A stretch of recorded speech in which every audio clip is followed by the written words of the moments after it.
All right. I'm Miguel Maravilla here with WBC Super Featherweight Champion Oscar Valdez. Welcome, Oscar. First of all, let's talk about this upcoming fight that you have coming up.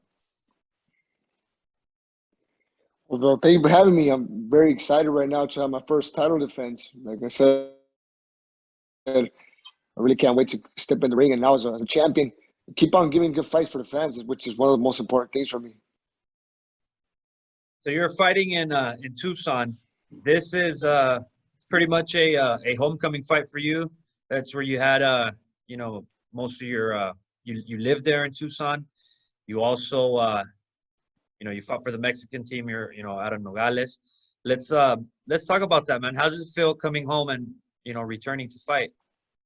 It's gonna be good. I've always considered Tucson my second home due to the fact that I lived there when I was a kid. I did my elementary school in Tucson, and that opened the doors for me for a lot of chances. Have my English and making new friends and making and just being able to live in the border side. Being from Nogales to Tucson, Tucson to Nogales. It's just great and having the opportunity to fight there in front of my people. What means the world to me. My first title defense, I wanted to give it to my fans, to my people, and they're going to be there. So I'm just very happy and excited to come back and fight for in front of my people and give them a good fight. You expect people there too from Sonora, right? Yes, unfortunately, the border is still not open. As far as walking, crossing the border in cars, but there's always a possibility of flying into the United States. For as long as you fly, there's no problem. But hopefully, a lot of my people from Nogales could make it. Will be have a chance to make it as long as they fly.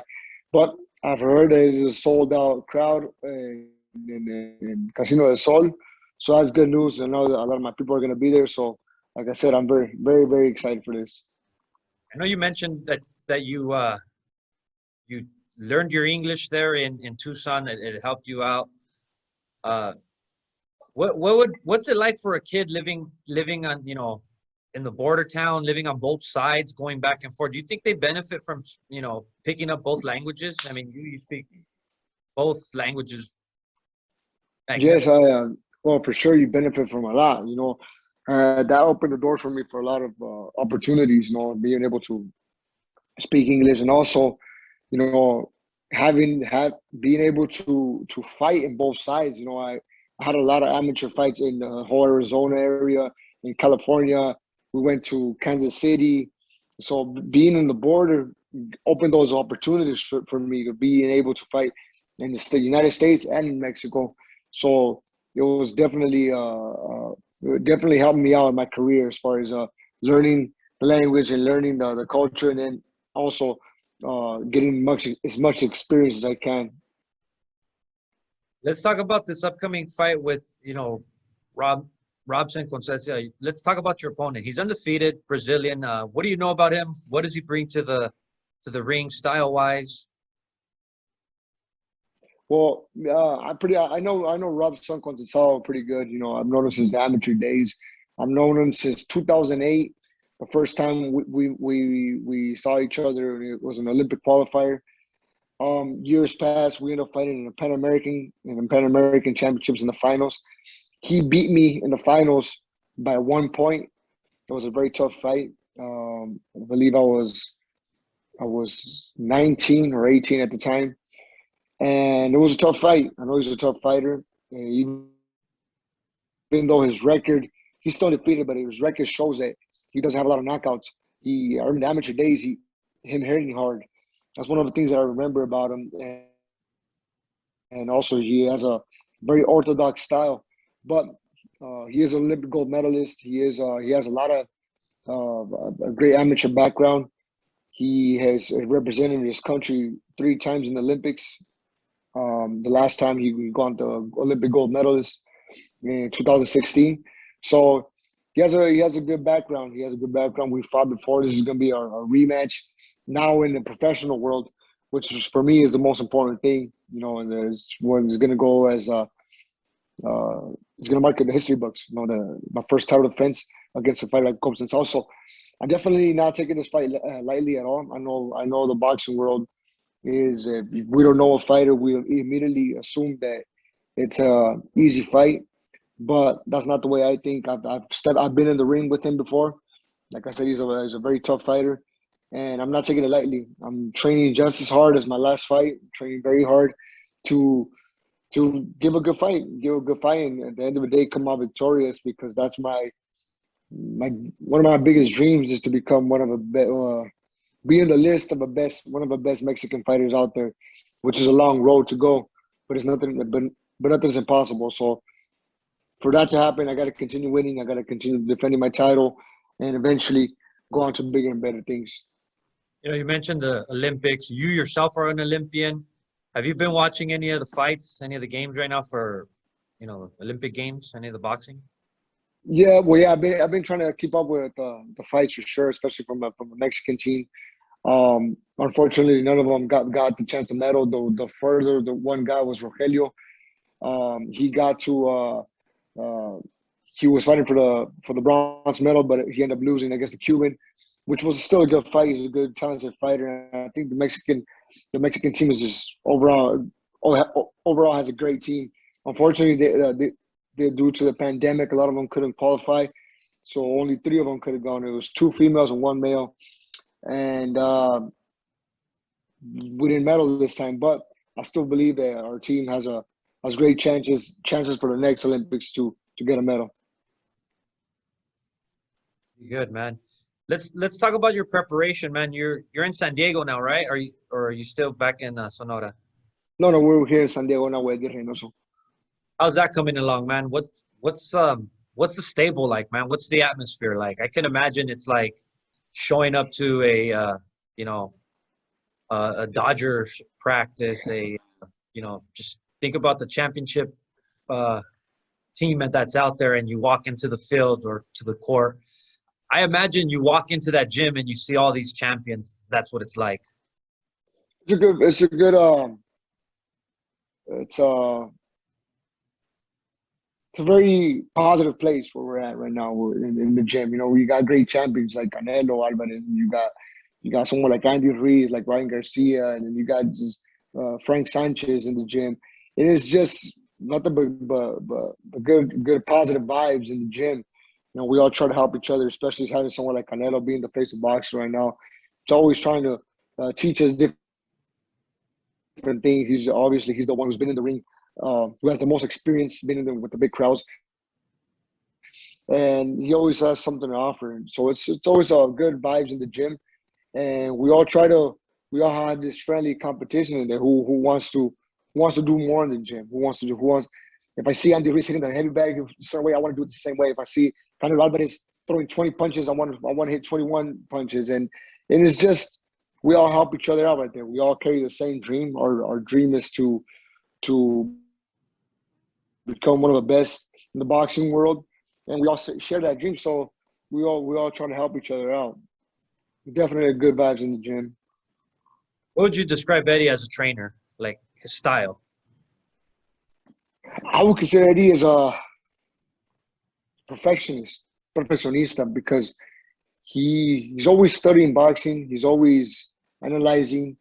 He's always talking about history of boxing as far as trainers and fighters and what they got, what's their best, what they got is best and what they don't, what's the worst they have. And he's always trying to perfect the center punches. You know, we want to throw a perfect uppercut, we always practice on that uppercut. We want to throw a perfect body shot, we work on that perfect body shot. So it's a lot of repetitions with Eddie Reynoso, and sometimes it could get a little boring in there because we're trying something, sometimes the same thing. But the next thing you know, in sparring sessions, they come out natural, and then the next thing you know, your opponent is on the canvas. So it definitely works the way he trains us. He has a good work ethic. We work hard in the gym. Him as a trainer, us as fighters, and it's a good combination. I'm very grateful with Eddie Reynoso for letting me be in there with his teams, and giving me the time and everything necessary for me to keep on improving in my career. Bring in any notable sparring for this fight? Any young talent for this prepare? We're still in the progress to have the perfect sparring. For right now, we got a couple of sparring partners, but we still this coming week is going to be the week where we define what sparring partner we're going to have. Right now, most noticeable one is Michael Dutchover. I believe he was 135. He's a great prospect. I truly believe that he will become a world champion in the near future. And this week, like I said, we should have a better sparring coming in. Yeah, I've seen you spar Dutch over before here in Southern California at one of the gyms a few years back, and yeah, good stuff. Good, Yeah. solid prospect. So Yeah. you're coming off perhaps the biggest win of your career. You pretty much proved everyone wrong by knocking out Miguel Berchelt. How satisfying was that victory? How satisfying was it for you, and what does that represent for your legacy? I mean, without a doubt, it was one of the best special moments of my life because ever since I was a little kid, I dreamed of becoming a WBC world champion. And the way it happened against who and everything, especially me being the underdog, it just made everything better. Especially with the knockout, especially with the type of fighter I was going up against. Miguel Berchelt is a great fighter. Uh, Wish him nothing but the best. He was the most feared fighter, 130 pounds, and nobody wanted to fight him because he does carry a heavy punch. So all that combined just brought something special that night. Last night was very special for me. I will never forget that night to the day I die, and it just meant the world for me. I couldn't help that. There was a lot of emotions going through my mind. Um, I'm crying, I'm laughing, I'm yelling. The one guy I'm always grateful with is my father for being with me since I was a little kid, for believing in me. It was literally me and him who struggled through all this ever since we were little kids. So if I owe something to somebody, it's my father for sure. And just start sharing that moment with him, it meant the world to me. You talked about that win over Berchelt. Being it was just a satisfying win. You mentioned the WBC bout. What is it about that WBC bout? I myself say the same thing. There's champions. You have whatever titles there is, a WBA, WBO, IBF, but there's that WBC title that just, what is it? I personally think it has the most history. All the greats have had it since Muhammad Ali, Mike Tyson, to my greatest idol, Julio Cesar Chavez, Eddie Morales. All these great fighters have had the WBC belt. And ever since I was a little kid, I've seen that. So I grew up just attached, knowing that if you're a WBC world champion, you're the best in the world. So that's something that I always wanted to achieve. And obviously, I knew in my career that, that I don't mind, if we go up against a WBO, IBF, or, WBA, all of those matter to me. I really would want to fight for all those belts. But the WBC just has something special. It has something special that I've seen all the greats have it. And ever since I was a little kid, I would draw myself, and I would draw myself with a belt, WBC world champion, Oscar Valdez, and I believed I was going to be one when I was older, and I thank God that right now I have my own WBC belt. Awesome. The 130-pound landscape. What's it look like? What are you eyeballing? Well, the division is very stacked right now. It's a very tough division. I think it's one of the best divisions. 130 and 135 is the best division right now. And there's a lot of fights that could be made. Even guys that are not champions right now are tough fighters. You got great fighters, especially the title holders like Jermaine Herring. You got Shakur Stevenson. You got maybe Gervonta going down to 130. Joseph Diaz. You got, there's a lot of fights that could be made 130 pounds. So I am the champion. I am supposed to fight the best. So right now I only got one fighter in mind, which is Robson, because he deserves all the respect. I can't take no fighter lightly. So he's number one in my list right now to see. And after that, anybody who wants to come try to get this belt, then I'm up for it. If it's Shakur Stevenson, it's Jermaine Herring, if it's Joseph Diaz. I think I'm missing more fighters out there, but one thing I know is that I'm ready. I'm available to fight anybody. I am the champion. I'm supposed to defend my title, and I'm gonna defend it with all my heart, with everything I got. That's the reason why I train the way I do, extremely hard, and dedicate my life to this sport. So I'm definitely defend my title against whoever wants to come and get it. This you just recently, a few months ago, you re-signed with Top Rank. Talk about that. Well, we have a great relationship, me and Top Rank. I've been grateful with Top Rank for signing me since I turned professional. Ever since I came back from the Olympics 2012, I signed with Top Rank, and it's been a good journey. It's been long and good, and then we've had some up and downs in my career as far as having injuries, having my jaw and having my hand, my rib, and certain things. But Top Rank's always treated me well. So I just believe I'm in good hands with Bob. I have a lot of respect to Bob and Todd, and I'm grateful that I'm here right now. So we did sign again with Top Rank, and hopefully we can continue working in the future. What's up with your pets? Well, my pets are good right now. They're back home in Hermosillo, and they're well taken care of. I can't wait to fight first, to defend my title, and from there, like many people know, my family knows that once I fight, the next day I'm hopping on the plane or on the car, going back to Hermosillo to be with my family, which is the most important thing in my life, and be around my animals and my ranch, my favorite spot in the world. When you're gone, you're gone. Let's say you're gone 2 months. You're in preparing for a fight, and then you come back. Obviously, the animals miss you, right? It's I think next time that I come back, I'm gonna record it so that people can see how much the animals love me. When I walk into the ranch, you can hear all the animals. Yeah, you can hear the parrots, you can hear the goats, you can hear the horses, you can hear the pigs, you can hear all of them. Just it's like if they were cheering for me. It's something it's hard to believe, but I'm gonna have to record it so people can believe me, because I know my family believes me. I know my friends, because they've seen it themselves. When I walk into my ranch, especially the parrots. They're very smart animals, and once they see me, they know, they get very happy. My dog especially, and the one who sees me and comes after me will be Steve, but not because he loves me, because he knows there's food coming. So my crocodile. So yeah, it's a very special place for me, back in my ranch in Hermosillo.